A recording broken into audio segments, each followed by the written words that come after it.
நம்ம கர்நாடக தம்பிக்கு என்ன ஆச்சுன்னு பார்த்தீங்கன்னா, கெண்டைக்கால் இருக்குது இல்லைங்களா? கெண்டைக்கால்ல பார்த்தீங்கன்னா, அதாவது கணுக்கால்ல வந்து அவருக்கு வந்து பெரிய எலும்பு வந்து 2ஆவே உடைஞ்சு போச்சுங்க. பொளந்த மாரி உடைஞ்சு போச்சு. இது எப்படின்னு கேட்டீங்கன்னா, பைக்ல தான் போயிட்டு இருந்திருக்காரு. பைக்ல போயிட்டு இருக்கும்போது ஆக்சிடென்ட்ல கீழ விழுந்துட்டாரு. கீழ விழுந்ததுல பார்த்தீங்கன்னா, அவருக்கு வந்து கெண்டைக்கால்ல வந்து முறிவு ஏற்பட்டுருச்சுங்க.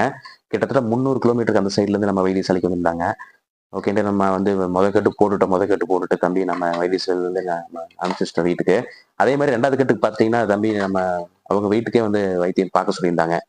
ஓகேன்ட்டு நம்ம போயிட்டோங்க. அங்க போயி 2வது போடுறதுக்காக போயிட்டோம்.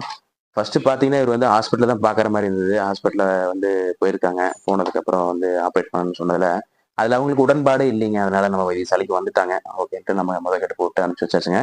அதே மாரி 2வது கட்டுக்கு நம்ம போயிட்டோம் அங்கேயே. அவங்க வீட்டுக்கே போயிட்டுங்க. போனதுக்கப்புறம் எப்படி வெளியிலலாம் இருக்குன்னு கேட்டோம். கொஞ்சம் இருக்கு. பட் அந்த அளவுக்கு பெருசா இல்ல. முதல்ல இருந்த வலி எனக்கு இல்ல அப்டின்னாங்க. ஓகே ரொம்ப சந்தோஷம்னு சொல்லிட்டு நம்ம வந்து நம்ம மூலிகை எண்ணெய கட்டுக்கு ஊத்திட்டு நம்ம வந்துட்டோங்க.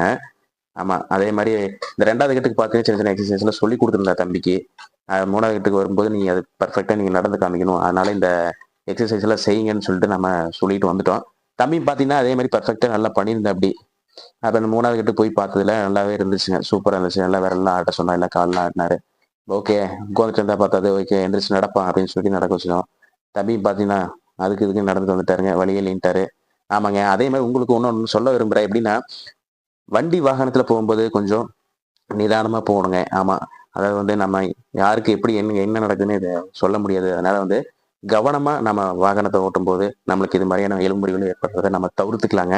நிதானம் பிரதானம் அப்படிங்கிறது ஒரு பழமொழியே இருக்கு இல்லைங்களா? அதனால வந்து நம்ம என்னைக்குமே நிதானமா நம்ம வண்டி ஓட்டணும். நிதானமா போகணும். நிதானமா வரணும். ஓகே. நான் மீண்டும் இன்னொரு ஷார்ட்ஸ்ல நான் உங்கள சந்திக்கிறேன். பாய்ங்க.